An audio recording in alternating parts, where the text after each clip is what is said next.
Hello, friends, and welcome to the Exams Made Simple. So, this is the newspaper analysis of The Hindu for 29th November 2024. I hope आपको हमारा content अच्छा लग रहा होगा, और अगर अच्छा लग रहा है तो please do like it and do share it also. इसके साथ ही हमने 2 नए चैनल स्टार्ट किए हैं. नीचे डिस्क्रिप्शन कमेंट में आपको उसकी लिंक मिल जाएगी. पहला है यूपीएससी विद शुभम एंड दूसरा एक मोटिवेशनल चैनल है सोशल हीलर्स के नाम से. तो अगर आप ज्वाइन करना चाहते हैं तो we can join that. Start करते हैं आज के न्यूज़पेपर एनालिसिस को. देखते हैं क्या क्या इंपॉर्टेंट न्यूज़ आर्टिकल हैं. तो let's start from the end of the newspaper, जहाँ से बहुत सारे न्यूज़ आर्टिकल्स आते हैं. ठीक है ना. तो पहली न्यूज़ आपको दिख रही होगी, amid fuel shortages and soaring food prices Bolivia stares at collapse. तो अब देखो बोलीविया में क्या प्रॉब्लम चल रही है वो हम देख लेते हैं. बोलीविया में सबसे पहली बात तो जो वहाँ का सबसे इंपॉर्टेंट रॉ मटेरियल मतलब नेचुरल रिसोर्स था वो था नेचुरल गैस. ठीक है ना. That natural gas resources are sinking, वो कम होते जा रहे हैं. और इसी कारण से जो उनका पहले माइनिंग होती थी और पहले जो वो लोग उनके नेचुरल रिसोर्सेज काफ़ी ज़्यादा होते थे, एक्सपोर्ट करते थे. सेकेंड लार्जेस्ट प्रोड्यूसर था नेचुरल गैस का ये कभी एक समय. और आज इसके रिसोर्स इतने कम हो चुके हैं, ना केवल कम हो चुके हैं बल्कि उनकी माइनिंग और ये सब भी बहुत कम हो चुकी है.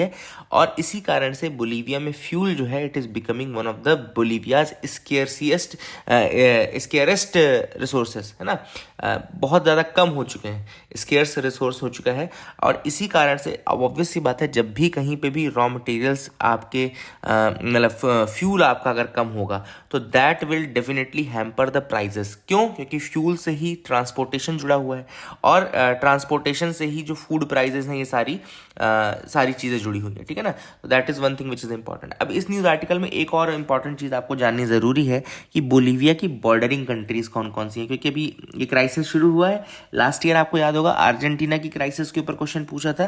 तो अभी अर्जेंटीना के बाद अब ये बोलीविया भी आपको पता है साउथ अमेरिकन कंट्री है, तो यहाँ पे भी क्राइसिस शुरू हो गया. तो इसके बॉर्डरिंग कंट्रीज बता दो. नॉर्थ में ब्राज़ील, लिख लीजिएगा, बोलीविया की बॉर्डरिंग कंट्रीज में नॉर्थ में ब्राज़ील है ना. आपके पराग्वे है साउथ ईस्ट में, पराग्वे साउथ ईस्ट एरिया से टच करता है.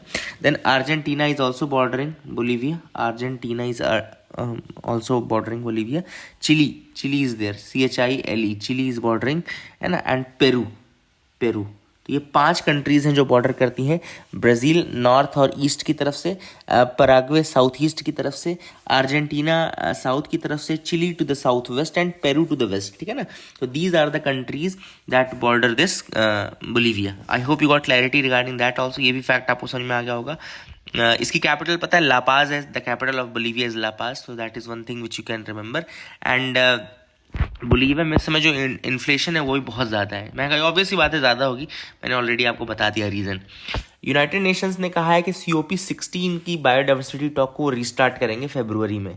रीज़न क्या है कि इस बार जो COP16 हुआ था यानी कि conference of parties of the biodiversity summit, तो बायोडाइवर्सिटी का जो COP16 चल रहा था वो इस बार कैली कोलंबिया में हुआ था. CALI कैली कोलंबिया में हुआ था.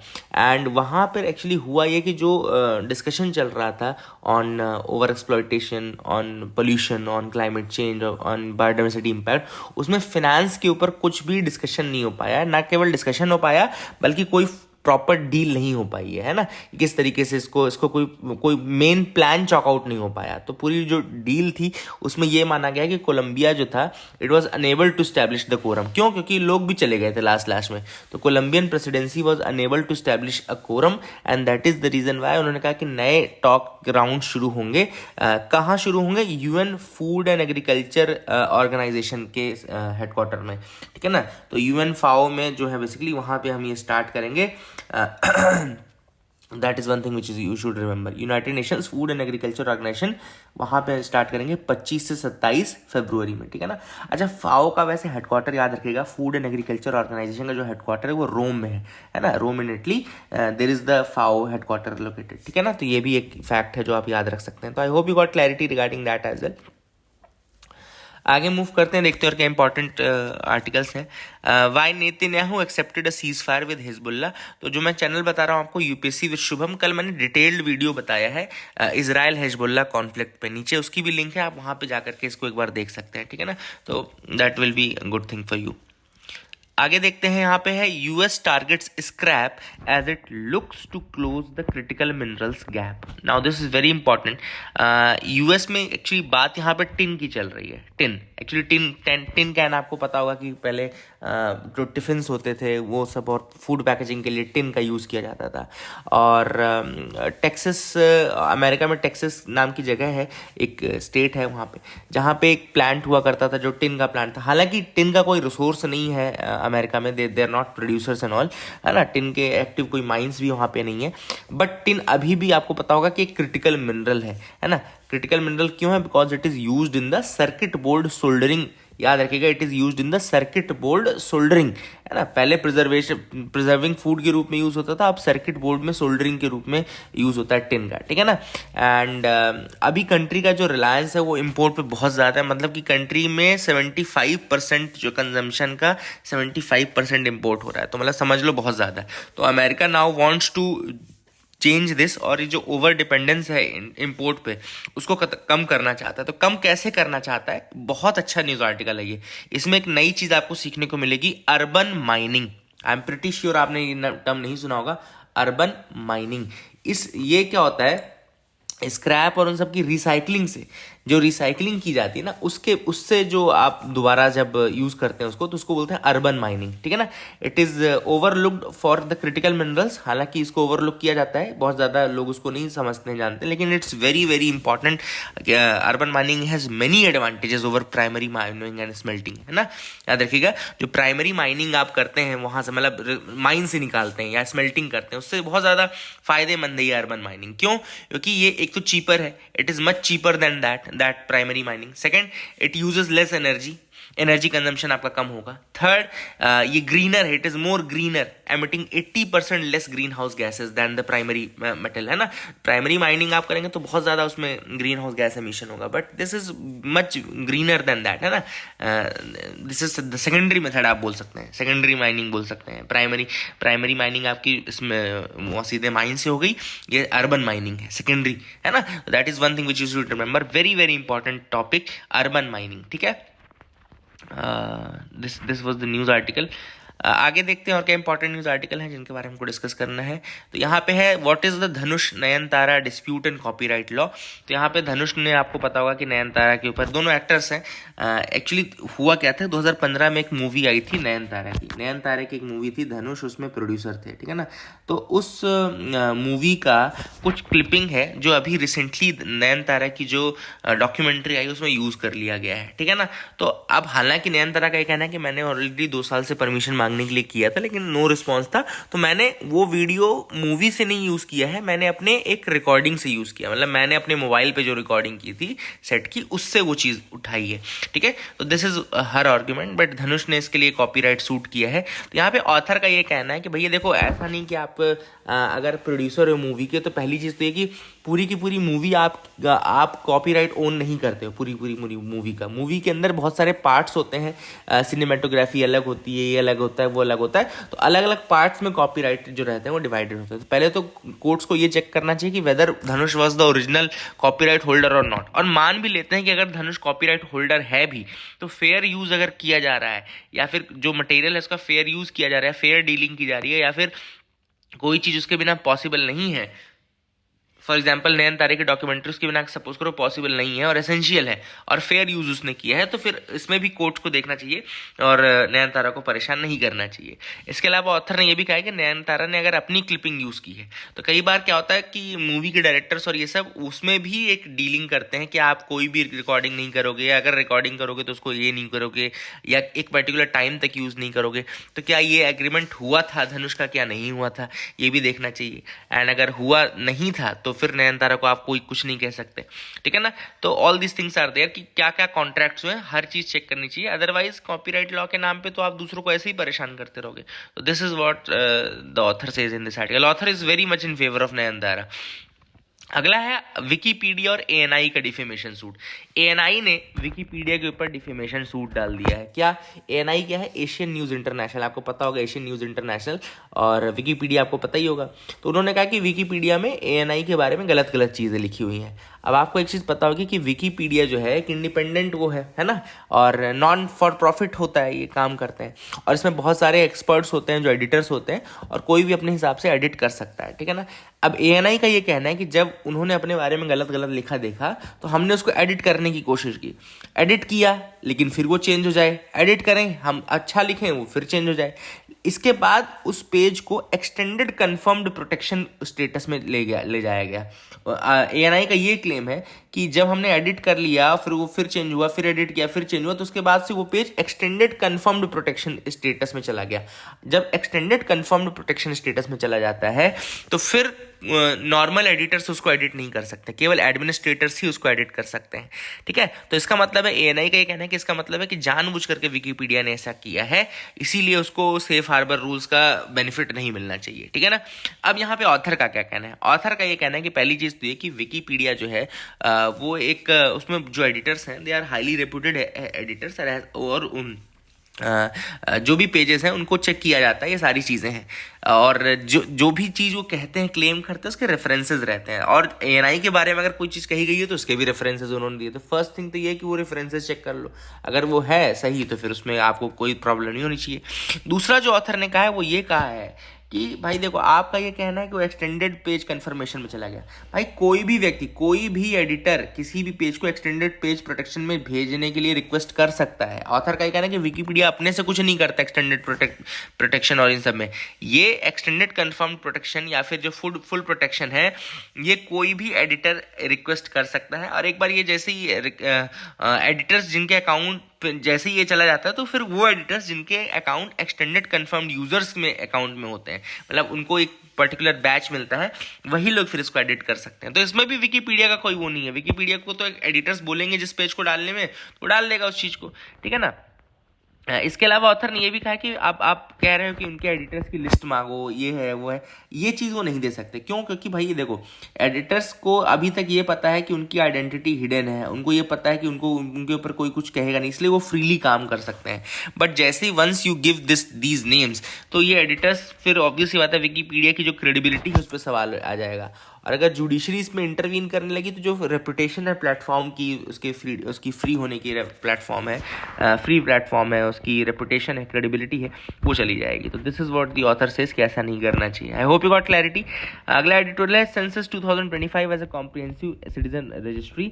अब ऑथर ने वही कहा है कि 2025 का जो सेंसस होगा उसमें 2 एक्सरसाइजेज होंगी। पहला तो एक अपडेट करना है एनपीआर। एनपीआर क्या होता है? National population register. याद रखिएगा, जो एनपीआर होता है वो केवल रेसिडेंट्स के होता है, कि मतलब कंट्री में कितने रेसिडेंट हैं। रेसिडेंट कौन होता है? एक ऐसा व्यक्ति तो या तो 6 महीने से इंडिया में रह रहा हो, या तो 6 महीने इंडिया में रहने का प्लान कर रहा हो 180 दिनों का। सिंपल सी बात है डेफिनेशन, या तो वो 6 महीने से इंडिया में रह रहा हो, या तो 6 महीने तक इंडिया में रहने की सोच रहा हो। तो जो भी ऐसा व्यक्ति होगा वो एनपीआर के अंतर्गत आ जाएगा, रेसिडेंट के अंतर्गत आ जाएगा। ये पहला स्टेप होता है। उसके बाद सेकंड स्टेप होता है एनआरआईसी, यानी कि national register of Indian citizens. ये जो रहता है इसमें केवल सिटीजन्स के नाम रहते हैं, ठीक है ना। एनआरआईसी का अगर हम मैंडेट देखें तो सिटीजनशिप एक्ट 1955 में मैंडेटेड है एनआरआईसी, है ना। एंड एनआरआईसी को अभी रिन्यूअल मिला था। एक और कमेटी थी, सुब्रमण्यम कमेटी, याद रखिएगा, there is one committee Subrahmanyam committee, 1999 में कारगिल वॉर के बाद बनाई गई थी। इसने भी रिकमेंड किया था एनआरआईसी के लिए, ठीक है ना। तो that is one thing which is important. और एनआरआईसी का जो प्राइमरी एम है वो that is to enhance the national security by maintaining a verified citizen registry. जो मेन एम है वो ये है कि भैया एक सिटीजन्स की प्रॉपर रजिस्ट्री बन जाए, उनके बायोमेट्रिक वेरिफिकेशन रहे, ताकि फ्रॉड ना हो, चाहे ताकि डुप्लीकेशन ना हो, ताकि उनकी आइडेंटिटी थेफ्ट ना हो। All this things are there. Targeted programs जो है उनको बेनिफिट मिल सके, तो all this things are there, ठीक है ना। तो ये एक इंपॉर्टेंट चीज़ जो ऑथर ने बताई है। इसके अलावा ऑथर ने ये भी बताया कि भाई जो कॉम्प्रिहेंसिव डेटाबेस है वो कलेक्ट होगा bye collecting the demographic data. Demographic data कैसा मिलेगा? डेमोग्राफिक डेटा मिलेगा आपको जब आप हाउस लिस्टिंग होती है। The first step is the house listing, ठीक है ना। तो that is one thing which you should remember. And उसके बाद फिर सेकंड स्टेप में फिर आप क्या करते हैं, बायोमेट्रिक कलेक्ट करते हैं। हालांकि अपने 2025 के सेंसस में बायोमेट्रिक कलेक्ट करने की जरूरत नहीं पड़ेगी, क्यों? बिकॉज ऑलरेडी आधार का डेटा यूज किया जा चुका है, ठीक है ना। अच्छा, गवर्नमेंट ने ये भी याद रखना है आपको कुछ इंपॉर्टेंट चीजें कि आधार जब है तो क्यों हम सिटीजन्स का रजिस्ट्री बनाएं, एनआरआईसी क्यों करें? तो ऑथर ने कहा कि भाई देखो, आधार होने से एनआरआईसी का कोई लेना देना नहीं है। क्यों? क्योंकि आधार अलग है। आधार आपको सिटीजनशिप का वो नहीं देता। आधार केवल आपको रेसिडेंट होने का देता है कि भैया you are a resident of this in this country and अभी आप रह रहे हो। और वो मेन उसको स्कीम्स के लिए लाया गया था कि भाई स्कीम्स और इन सब का बेनिफिट आपको दिया जा सके, ठीक है ना। That is thing which is important. एक और से एनआरआईसी के बारे में अगर आपसे पूछे कि कहाँ पे मेंशनड है, जैसा मैंने आपको बताया सिटीजनशिप एक्ट, तो उसका सेक्शन 14A याद रखेगा, सेक्शन 14A। तो ये भी आप लोग लिख लीजिए कहाँ मेंशनड है। तो सेक्शन 14A और सिटीजनशिप एक्ट ऑफ 1955, उसमें इसको अलग से ऐड किया गया था। इसलिए एज जब ये ए वो लिखा रहे ना, तो समझ लो ये अमेंडमेंट से ऐड हुआ है, तो सिटीजनशिप एक्ट में है, ठीक है। एनपीआर मैंने आपको समझा ही दिया है कि भैया एनपीआर कैसे होता है। एनपीआर डेटाबेस होता है जिसमें यूजुअल रेसिडेंट्स जो होते हैं कंट्री के, ये भी लिख लेना एनपीआर क्या है। इस आर्टिकल से मतलब मैं वो आपको बता रहा हूँ जो क्वेश्चन आएगा। एनपीआर क्या होता है? एनपीआर वो हाउस, मतलब जो हाउस लिस्टिंग फेज होता है ना, हाउस लिस्टिंग फेज में ही कर लेते हैं ये, हर 10 साल में एक बार, ठीक है ना। That is the thing which is important, ये भी आप याद रखिएगा। एक रेसिडेंट कौन होता है मैंने आपको बता दिया, या तो 6 महीने तक रह चुका हो या 6 महीने से ज़्यादा रहने की सोच रहा हो, ठीक है ना। और इस फेज में फिर क्या होता है, बहुत सारे क्वेश्चनायर्स होते हैं जिसमें 29 आइटम रहते हैं। Age, sex, marital status, children, occupation, birth place, mother tongue, religion, disability, ये सारी चीज़ें इकट्ठी की जाती हैं इसके अंतर्गत। तो एनपीआर में ये सारा डेटा जो है वो इकट्ठा हो जाता है। I hope you got clarity regarding that as well, ठीक है ना। ठीक है। अच्छा, एनपीआर जो है वो कहाँ मेंशन्ड है, तो वो भी सिटीजनशिप एक्ट 1955 में है, ठीक है। और सेंसस कहाँ बैक्ट है, तो सेंसस एक्ट होता है 1948 का, तो ये भी लिख लो आप लोग, सेंसस एक्ट 1948 का है, ठीक है। तीनों डिफरेंशिएशन क्लियर है, एनपीआर क्या है, सेंसस क्या है, और आपका एनआरआईसी क्या है। तो that is the thing which you should remember, हमेशा इसको याद रखना, ठीक है ना।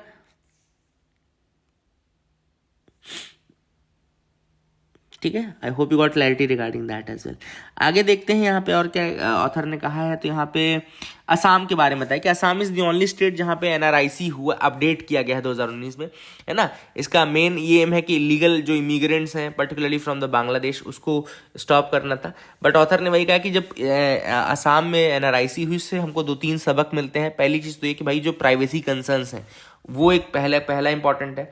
एक्सक्लूजन एरर्स दूसरा इशू है। एक्सक्लूजन एरर मतलब कि जो लोग हैं लेकिन उनके पास अगर प्रॉपर डॉक्यूमेंट नहीं है तो कहीं एक्सक्लूड ना हो जाए सिटीजनशिप से। तो यहाँ पे भी हमको ध्यान देना है कि किसी प्रकार की एक्सक्लूजन एरर ना हो, स्पेशली ऐसे ट्राइब्स या ऐसे लोगों में जहाँ पे बहुत ज़्यादा आपके पास आइडेंटिटीज नहीं, कार्ड्स नहीं होते हैं आपके, ठीक है ना। इसके अलावा सिटीजनशिप को वेरीफाई करना है लार्ज स्केल में, that is also significant. Author ने यह भी कहा है। I hope you got clarity regarding all these, आपको समझ में आ गया होगा इस आर्टिकल में। आगे देखते हैं stigma of HIV and birth of biomedical waste regulation.